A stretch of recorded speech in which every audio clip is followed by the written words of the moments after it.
Queridos, vamos abrir a palavra do Senhor em Marcos, capítulo 6, do verso 14 ao verso 29. E na semana passada nós expusemos esse texto, apresentamos esse texto, explicamos as circunstâncias em que ele se deu e fizemos duas aplicações. E hoje, a pregação de hoje será o término dessa exposição com as aplicações que nós deveríamos ter feito e nós não conseguiríamos fazer no tempo que nós tínhamos. Por isso nós paramos nas duas primeiras aplicações. E hoje nós vamos continuar trazendo aqui aquilo que esse texto pode nos dizer e fala ao nosso coração, para a nossa edificação e para a nossa instrução.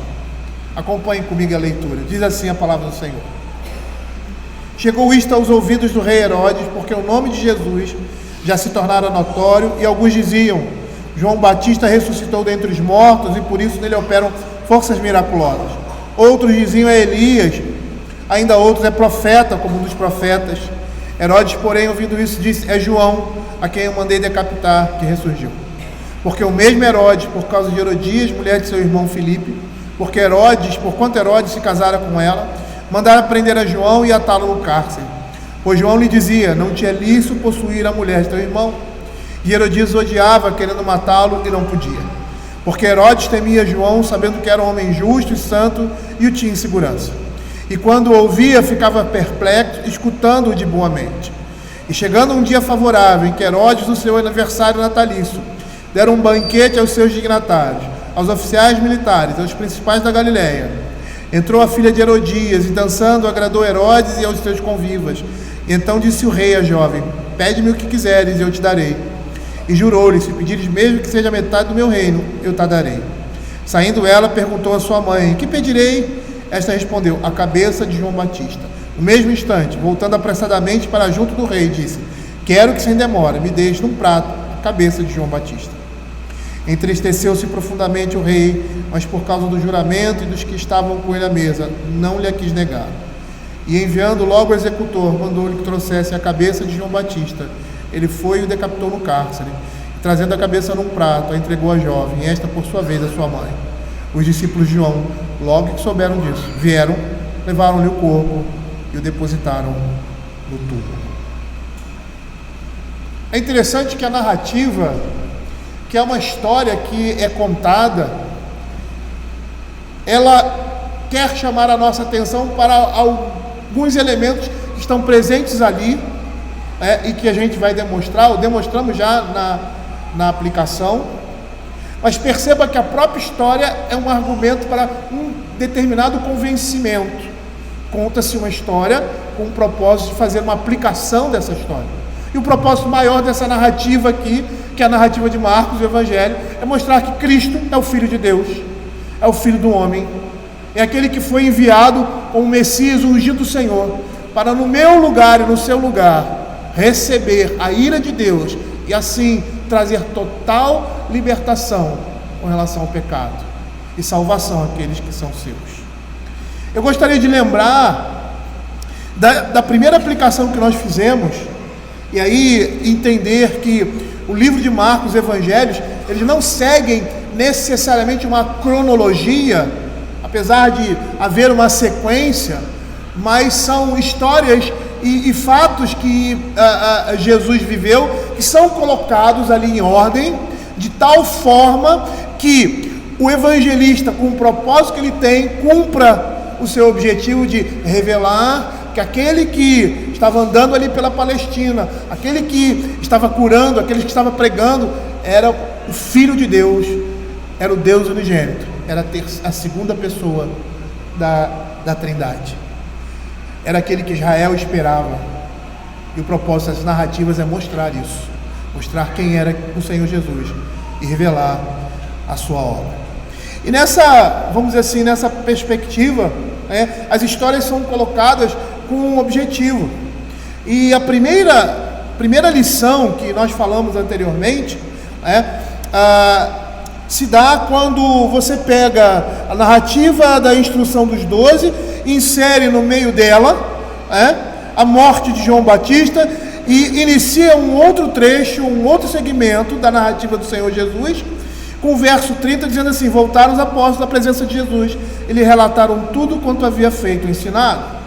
E nós vimos que o que Marcos está querendo mostrar aqui para nós, que ao proclamar o Evangelho, devemos considerar e esperar a oposição e talvez até a morte, porque foi isso que nós estamos vendo aqui. Os discípulos do Senhor Jesus eles são designados para irem e pregar o Evangelho, operando coisas miraculosas, confirmando assim a palavra que estava sendo pregada. Em determinados lugares o Senhor Jesus disse que eles seriam rejeitados, e agora nós temos essa rejeição a João Batista, levando-o à morte, mostrando que nós, como crentes, devemos considerar isso, que ao proclamar o Evangelho nós teremos oposição e até mesmo a própria morte. E é interessante porque você vê todo o tempo o Senhor Jesus incitando, chamando os seus discípulos a essa responsabilidade, mostrando qual era a realidade da vida cristã e o que eles deveriam passar por amor ao Evangelho. A segunda verdade, que nós podemos tirar daqui, e que nós citamos na última exposição, é como é admirável o poder da verdade sobre a consciência dos homens. E aí nós vimos como Herodes se sentia diante da palavra que estava sendo trazida por João. Ele se sentia ao mesmo tempo pressionado, porque é isso que ele demonstra. Ele demonstra um medo, um terror de João Batista, e não era por causa de João Batista, mas pelo que ele representava, pela palavra que ele pregava, e aquilo mexia com Herodes, porque ele sabia que o que João estava falando era verdade. Ele sabia que João era um homem de Deus, estava trazendo a palavra de Deus, e ele sabia que ele estava em pecado. E aí nós vemos como a consciência de um homem é perturbadora, e como ela pode afetar quando ela é acionada pela lei de Deus. E percebam uma coisa: a lei e o Evangelho na realidade representam uma coisa só. Porque onde não há convicção de pecado, onde não há convicção do juízo de Deus, a graça de Deus não pode se manifestar. Porque ela é dependente, se a gente pode dizer assim, da ideia de que o homem está em pecado, está debaixo da ira de Deus, está debaixo do juízo de Deus, e a graça de Deus em Cristo livra o homem por meio de Cristo da condenação, a condenação do pecado. Uma lição, e agora vamos dar continuidade, uma lição que podemos tirar daqui também é a necessidade que temos de conhecer plenamente as Escrituras. Percebam aqui, logo no início, o que eles estavam falando a respeito do Senhor Jesus, uns dizendo que era João Batista, outros dizendo que era Elias ou qualquer outro profeta. E Matthew Henry, eu citei isso anteriormente, nos diz que onde há uma fé ociosa, normalmente existe uma fantasia em ação. E era o que acontecia ali. A visão que eles tinham do Senhor Jesus era uma visão fantástica, era uma visão fora da realidade, do que realmente Jesus representava e era. Perceba aqui como a visão dessas pessoas a respeito de Jesus e consequentemente do Evangelho era bastante deturpada e equivocada. E com isso essas pessoas acreditavam em fantasias, fantasmas, fábulas que as distanciavam do verdadeiro Evangelho e do verdadeiro Cristo. E eu queria chamar a atenção dos irmãos para esse detalhe, porque quando nós conhecemos, ou melhor, desconhecemos a sã doutrina, a palavra de Deus, nós erramos. Nós erramos em nossa vida prática e em nosso culto a Deus. Era isso que estava acontecendo ali em Gálatas, capítulo 1, 6 e 7, quando Paulo diz assim: admira-me que estáis passando tão depressa daquele que vos chamou na graça de Cristo para outro evangelho, o qual não é outro, senão que há alguns que vos perturbam e querem perverter o evangelho de Cristo. Quando nós não temos uma visão correta do evangelho, quando nós não temos uma visão bíblica do evangelho, nós erramos na nossa prática de vida e em nosso culto. O apóstolo Paulo, lá em Colossenses capítulo 2, versos 16 e 17, ele vai dizer assim: ninguém, pois, vos julgue por causa de comida e bebida, ou dia de festa, ou dia nova, ou sábados, porque tudo isso tem sido sombra das coisas que haviam de vir. Porém, o corpo é de Cristo.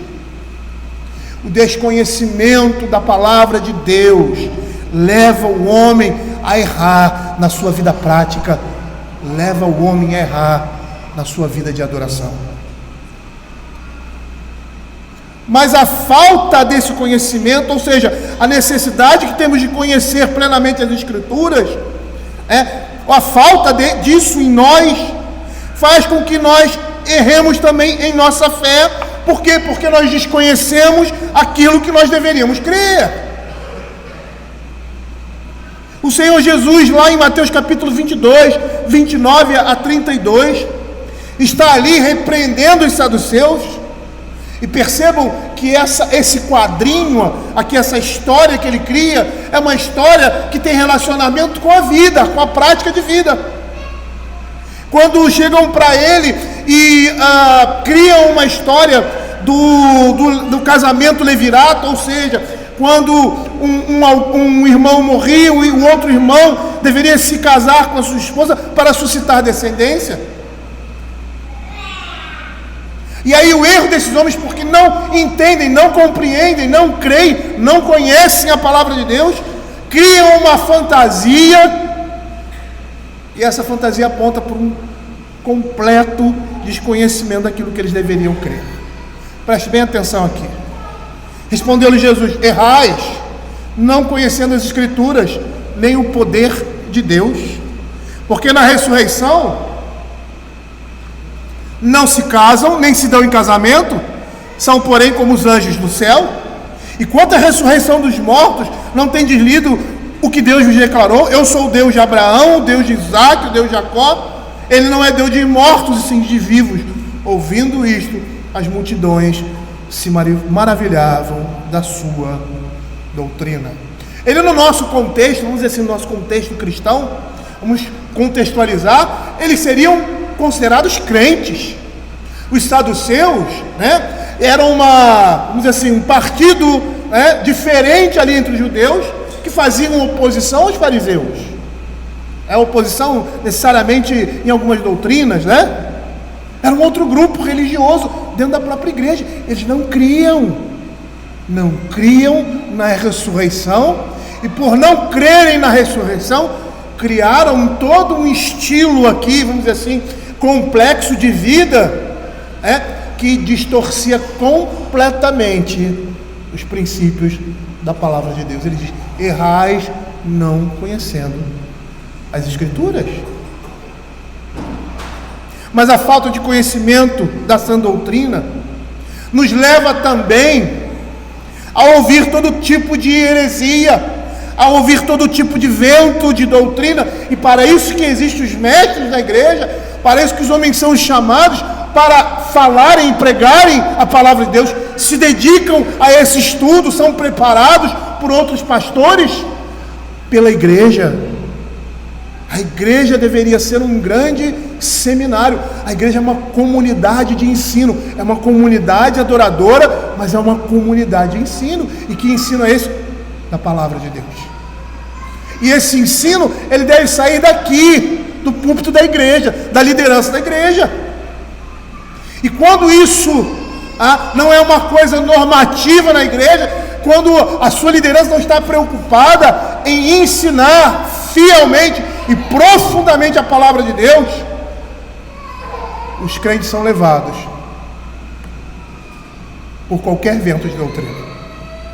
Veja o que o apóstolo Paulo fala em Efésios capítulo 7, 11, 12 e 14. Ele diz assim: e a graça foi concedida a cada um de nós segundo a proporção do dom de Cristo.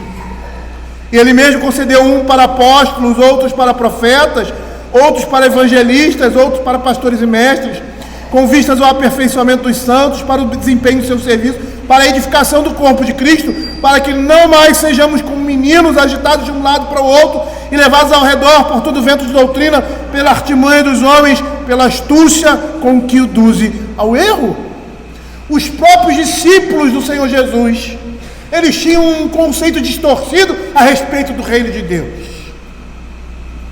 Eles achavam que o Senhor Jesus ia estabelecer esse reino aqui, por meio de armas de força, por meio de uma revolução, criando um paraíso na terra.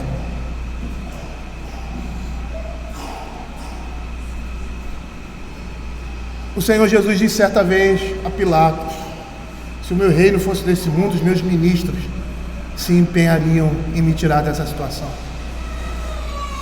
Mas o meu reino não é deste mundo. E ele diz, em outras palavras, o reino de Deus é chegado. Há um momento em que aquele que é o Filho do Homem se sentará à direita de Deus Pai Todo-Poderoso. Era esse reino que o Senhor Jesus vinha proclamar. O profeta Oséias, ele diz que a destruição do povo se dava pela falta de conhecimento de Deus. Lá em Oséias capítulo 4, verso 6, ele diz assim: o meu povo está sendo destruído porque lhe falta conhecimento, porque tu, sacerdote, rejeitaste o conhecimento, também eu te rejeitarei, para que não sejas sacerdote diante de mim, visto que te esqueceres da lei do teu Deus, também eu me esquecerei dos teus filhos. E perceba aqui que essa lição, ou seja, a falta do conhecimento de Deus, leva a nós, crentes, produzirmos coisas como essas que nós estamos vendo aqui, fantasias, lendas. Perceba que essa lição vai nos levar a outra. E que outra lição seria isso? Onde e quando aprendemos a respeito da fé e do Evangelho? É por meio de um ministro ordenado em uma igreja que pregue a palavra com fidelidade. Isso é tão óbvio, né? Por que falar de algo tão óbvio? Porque temos desprezado o momento mais significativo para a igreja de Cristo, o culto dominical. Essa nossa geração é uma geração que despreza o dia do Senhor, onde essas coisas acontecem, onde Deus ministra por meio da sua palavra. E é muito interessante sermos pragmáticos nisso também. Por quê? Porque quando nós estamos doentes, procuramos o hospital, né? Davi foi levar a esposa ao hospital porque passou mal o dia todo, vomitou o dia todo, está lá no hospital. Quando precisamos aprender uma profissão ou algo do gênero, procuramos uma escola e somos assíduos. Quando queremos alimentar e saciar nossas almas, nós deveríamos procurar uma igreja, mas nós não somos frequentes como deveríamos ser.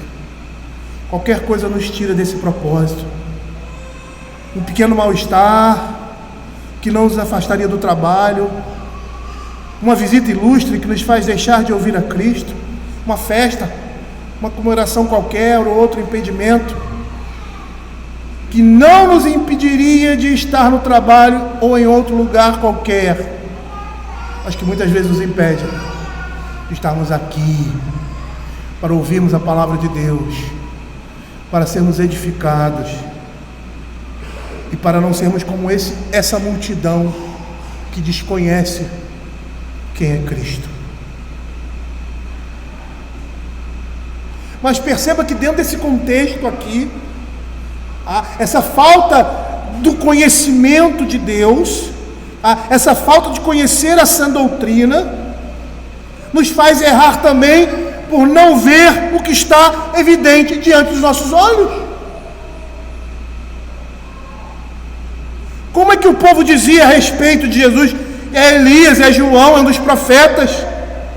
E por causa disso eles não reconheceram o dia da sua visitação. Quantos de nós crentes não conseguimos identificar, discernir o nosso tempo, aquilo que está acontecendo conosco, pela falta do conhecimento de Deus? Por não ver que Deus está trabalhando silenciosamente e invisivelmente nesse mundo.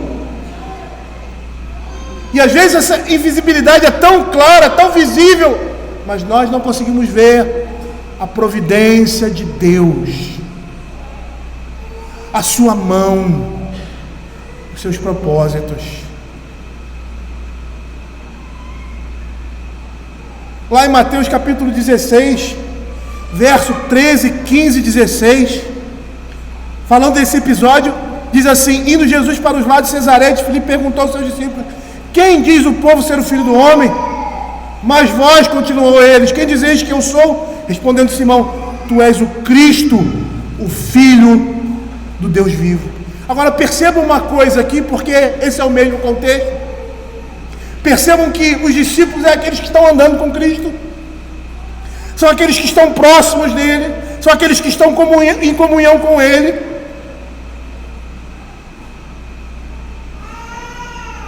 E somente esses sabem quem ele é realmente e quem é o povo. O povo está distante do Senhor.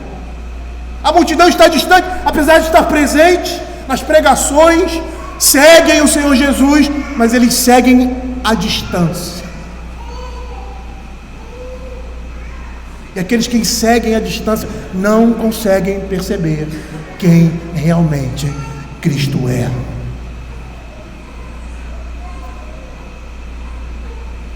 Uma outra verdade que podemos tirar dessa narrativa é a seguinte: como é possível as pessoas se envolverem com a religião verdadeira e mesmo assim deixarem de obter a salvação por cederem a um pecado que as domina.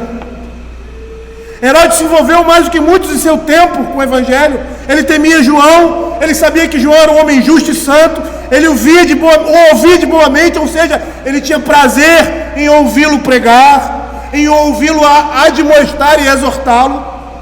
Matthew Henry, comentando esse texto, ele supostamente diz que provavelmente João exortou Herodes e ele voltou atrás em muitos dos seus pecados. Era isso que ele entendia de ouvi-lo com boa mente. E pode ser realidade, isso pode ser verdade. Entretanto, o que acontece com ele acontece muitas vezes conosco também. Não queria deixar o seu adultério, nós não queremos abandonar o nosso pecado. E assim ele arruína a sua alma.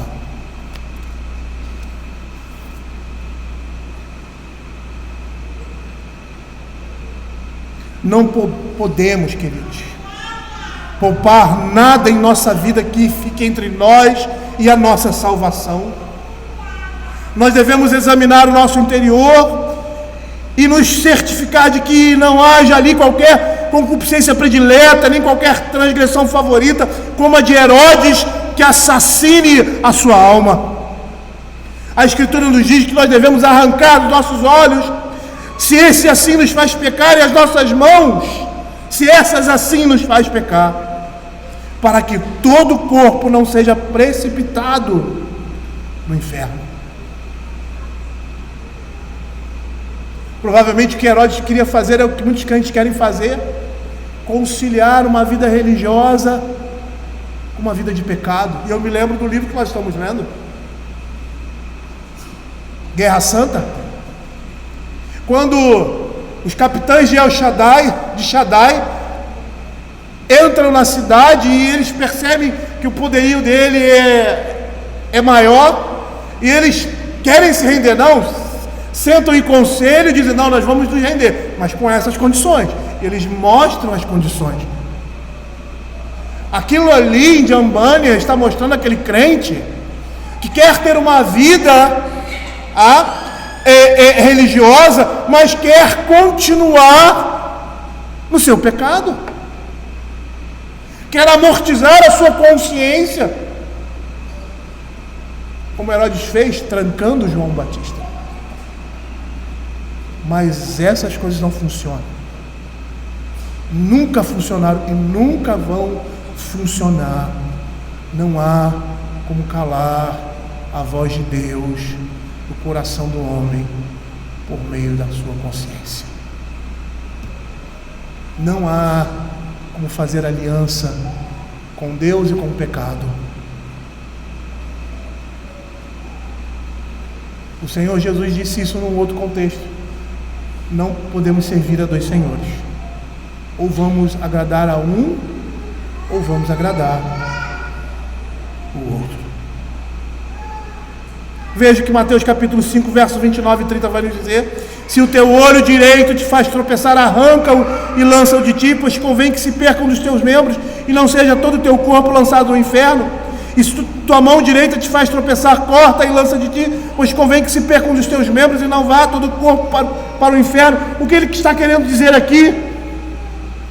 Ele está querendo dizer simplesmente que nós não podemos ceder a essas coisas. Não há como conciliá-las. Elas são irreconciliáveis.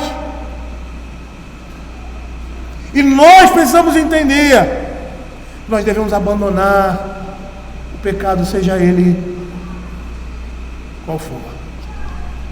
Mas perceba aqui nessa história o desejo, ou mesmo assim, a boa vontade de ouvir a pregação. E aí eu gostaria de chamar a atenção dos irmãos que nós não devemos nos contentar apenas em admirar bons sermões e ouvi-los de bom grado, ler bons livros, mas empreender todos os esforços para abandonar qualquer coisa que seja pecado. O desejo de ouvir bons sermões deve ser algo desejado, mas devemos desejar ainda mais sermos transformados por eles. No exemplo de Herodes, nós podemos perceber que um homem pode correr um longo caminho em direção à graça e à glória e ainda assim deixar de alcançar ambas e perecer eternamente.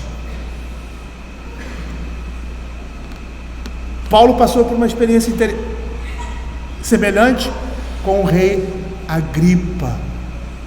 Herodes Agripa, dessa família aqui. Era um judeu que conhecia as leis judaicas, que conhecia tudo que Paulo estava dizendo. Ele disse assim: por pouco me persuades a tornar-me cristão. E ele vai falar: nem por pouco, nem por muito. Não há como conciliar essas coisas. Ou estamos de um lado, ou estamos de outro. E eu vou dizer para você, até no meio da política, né? Está em cima do muro. Vou dizer para você: todos aqueles que estão em cima do muro estão do outro lado. Não se enganem. Não se enganem.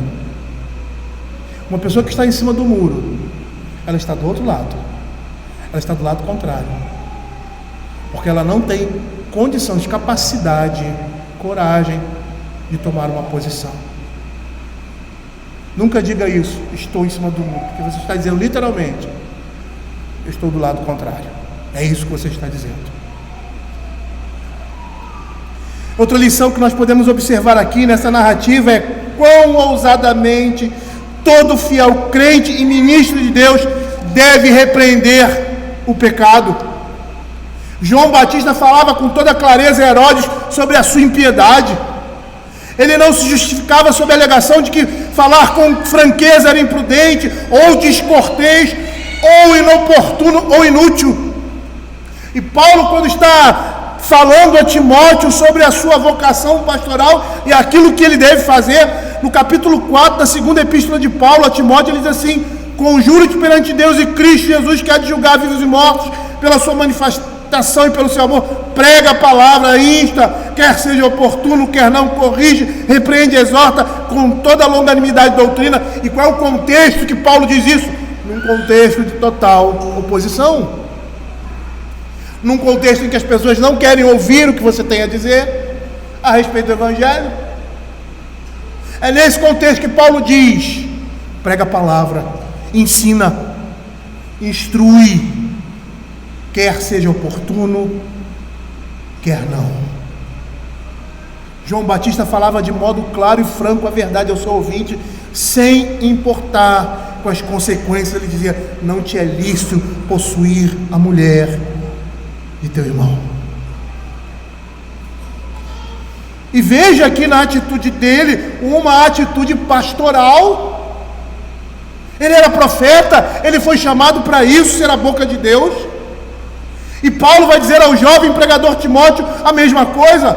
Lá em 2 Timóteo capítulo 2, versos 24 a 26, ele diz assim: é necessário que o servo do Senhor não viva a contender, e sim deve ser brando, aptos para instruir, assim disciplinando com mansidão se opõe, na expectativa de que Deus lhe conceda não só arrependimento para conhecerem plenamente a verdade, mas também o retorno à sensatez, livrando-se eles dos laços do diabo, tendo sido feitos cativos por ele, para cumprirem a sua vontade. Nós temos aqui o padrão para os ministros do Evangelho, e não somente para os ministros do Evangelho, mas para todo crente, seja de púlpito ou particularmente.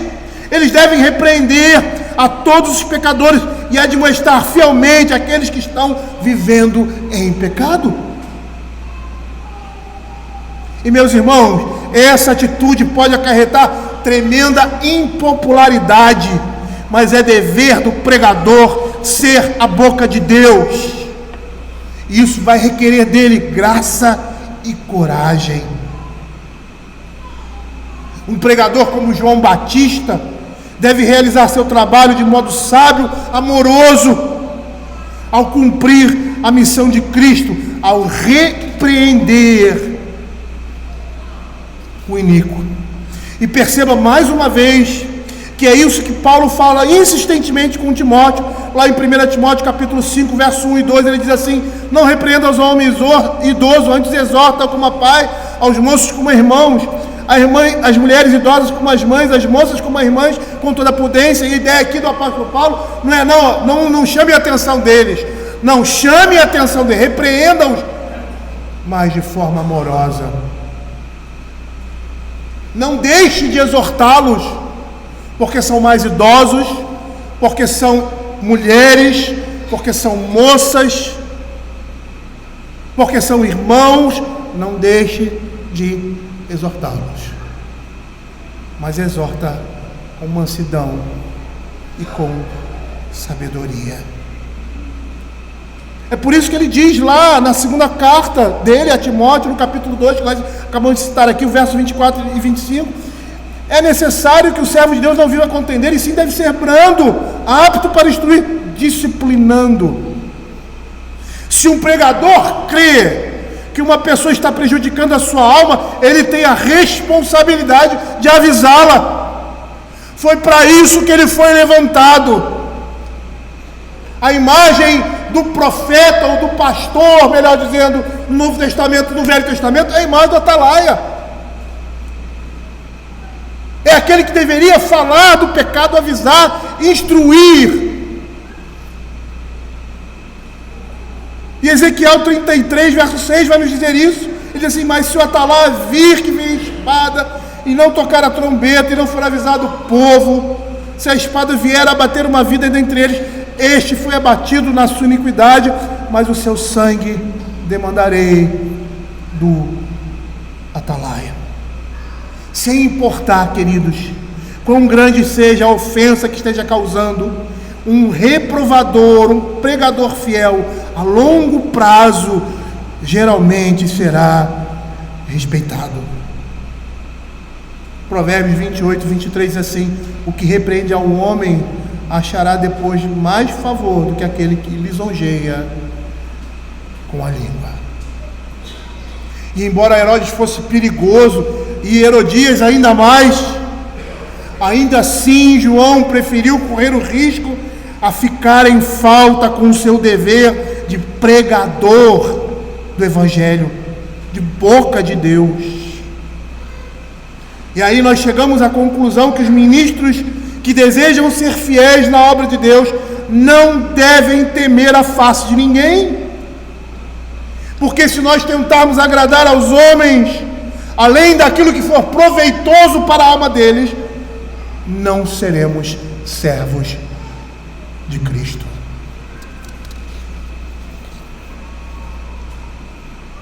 Uma outra verdade que vemos aqui, queridos, está relacionada diretamente a isso que eu falei: quão amargamente as pessoas odeiam um pregador que repreende, quando estão resolvidas a não abandonar seus pecados. Herodias havia caído mais profundamente em seu pecado que Herodes. endurecia o seu coração, e com a consciência cauterizada por sua iniquidade, ela odiava João Batista por causa do fiel testemunho que ele dava, e não descansou até matá-lo. Perceba uma coisa, queridos: quando os homens já decidiram em seu coração seguir um caminho de iniquidade, aborrecem qualquer um que pretenda desviá-lo de seus caminhos. E nós, como pastores, vemos isso todo o tempo, infelizmente. Essas pessoas se sentem irritadas diante daquela situação, diante de qualquer oposição, ficam irados quando ouvem a verdade. O profeta Elias foi chamado de perturbador de Israel, porque falava dos pecados constantes de Acabe. O mesmo Acabe odiava o profeta Micaías, porque ele dizia que ele nunca profetizava o que é bom, e sim o que era mal, ou seja, ele não tinha capacidade de refletir que aquilo que ele estava fazendo era ruim.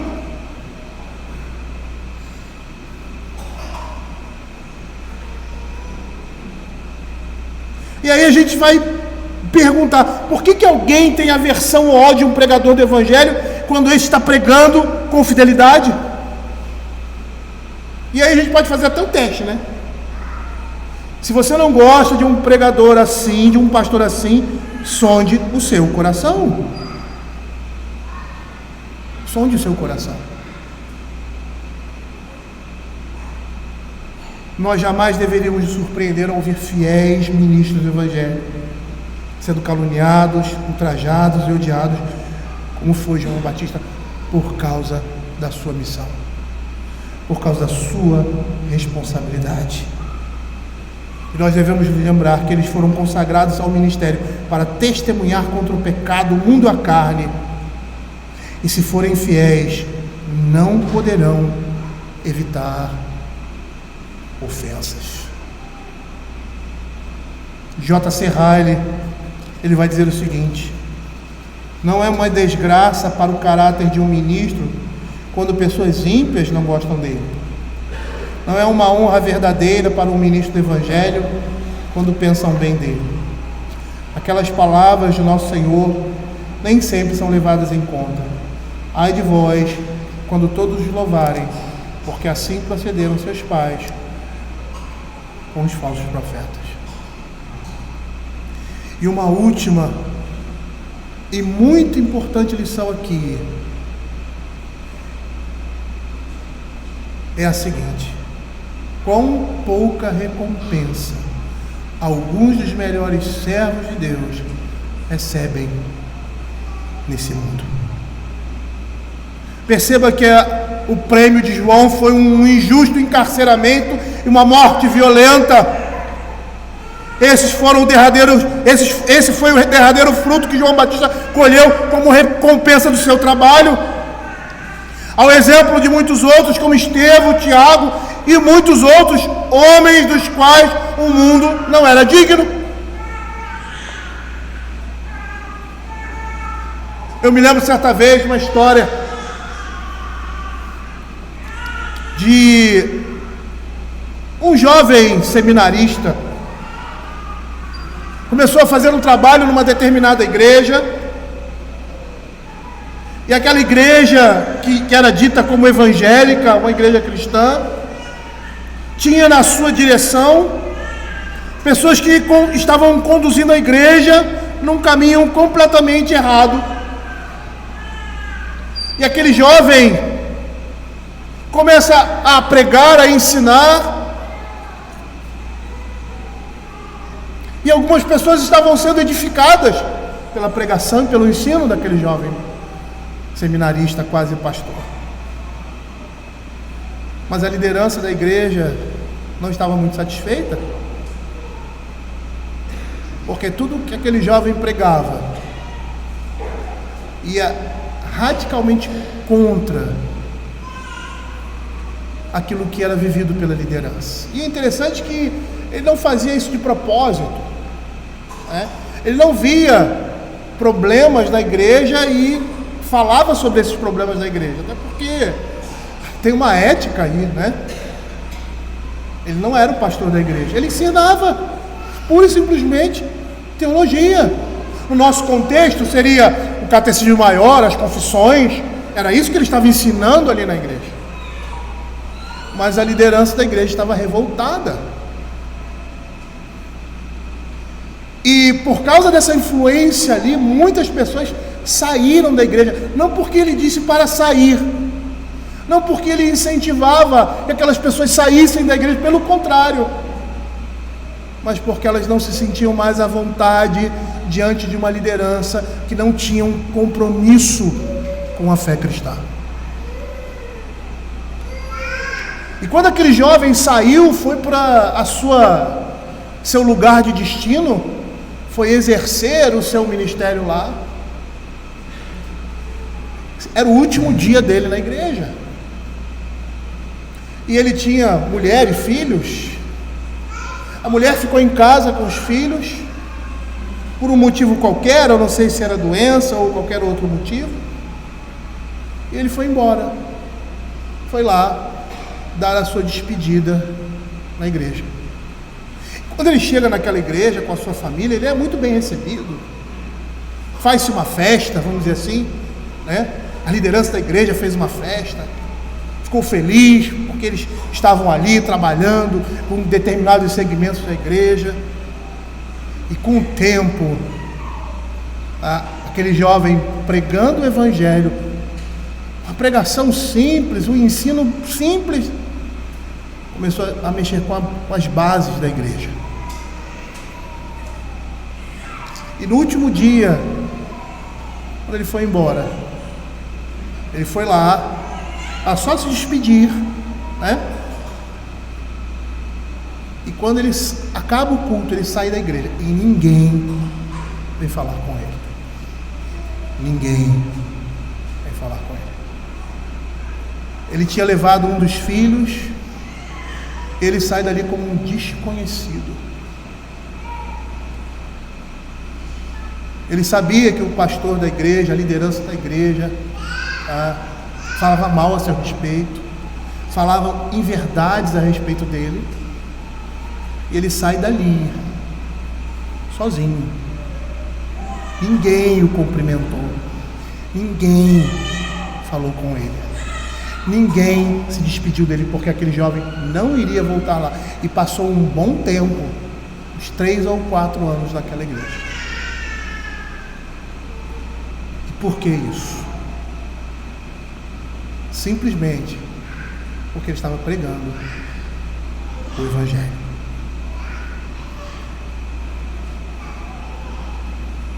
João Batista foi convocado para selar seu testemunho com o próprio sangue. E situações como essa nos mostram que as melhores coisas para o verdadeiro crente ainda estão por vir. O seu descanso, a sua coroa, o seu galardão, o seu reconhecimento não vem nesse mundo. Nesse mundo o crente deve andar por fé e não por vista. E se nós contemplarmos o louvor dos homens, nós vamos ficar desapontados. Nesse mundo o crente deve semear, labutar e lutar e suportar as perseguições. Se ele espera alguma grande recompensa terrena, ele está esperando aquilo que não vai receber. Porque o valor da verdadeira religião não pode ser medido pelas coisas que podemos ver, mas pelas invisíveis.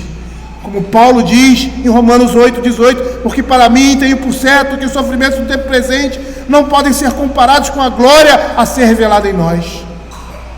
Queridos, haverá um futuro dia de retribuição, uma gloriosa colheita onde está por vir, e o céu vai corrigir todas as injustiças e inadequações. E a Escritura diz que olho não viu, nem ouvido ouviu as gloriosas coisas que Deus tem preparado para aqueles que o amam e que são fiéis ao seu chamado. Eu gostaria de terminar essa nossa exposição uma história que eu já contei aqui. Eu não sei se essa história é verdadeira ou se é somente uma história, mas mostra essa realidade que acabamos de dizer. Um jovem missionário, um jovem pastor, foi designado por uma igreja grande, uma igreja rica, para servir como missionário num lugar distante, como África, alguma coisa assim. E ele vai para lá com a sua família, né? E lá ele passa muitas dificuldades, ele passa provações, ele passa problemas sérios na sua vida e na vida familiar. E aquelas pessoas a quem ele se dedicou como missionário ao evangelho, eles se despertam e ali é formada uma igreja. E aí ele volta, ele avisa, dizendo que a igreja estava constituída, ele estava voltando para a sua localidade, e ele manda avisar a igreja, e ele vem de barco, está vindo de barco, de uma embarcação, de um grande navio, sei lá o que. E quando ele chega ao porto, ele vê cartazes, ele vê pessoas lá, cantando e tal, acenando, uma banda, cidade pequena assim, né? Uma banda, tal, e ele olha e ele pensa: a igreja está me recebendo. 20 anos longe com a família, passamos tantas dificuldades, tantos problemas nesse campo missionário, deixamos uma igreja ali, e aí o navio vai chegando perto do porto, ele vai percebendo que aquilo ali não era para ele. Havia uma pessoa dentro do navio que era um artista famoso, alguém que era conhecido, uma celebridade. E quando ele chega no porto, aquela festa, aquela recepção era para ele, para esse jovem, para essa celebridade. E as pessoas festejam, ele desce juntamente com os outros passageiros do navio. E aí abraçam a celebridade e tal, o prefeito, a cidade, a banda, aquela coisa toda, ele vai embora. Eles vão embora. E ele fica esperando ali as pessoas que iam pegá-lo. E dá 15 minutos, 20 minutos, 30 minutos, meia hora depois, sentado em cima de sua mala, veio um carrinho velho lá, para em frente a ele. O senhor é um pastor tal? Ele: sou. Eu sou o presbítero da igreja tal, que enviou o senhor. Eu vim buscá-lo. Aí ele olhou assim, se entristeceu, colocou a mala dentro do carro. Aí o carro saiu e ele veio conversando com aquele senhor. Diz assim: eu passei 20 anos lá, naquele lugar, traduzi a Bíblia, uma igreja ali se formou e tal, passei muitas dificuldades e tal.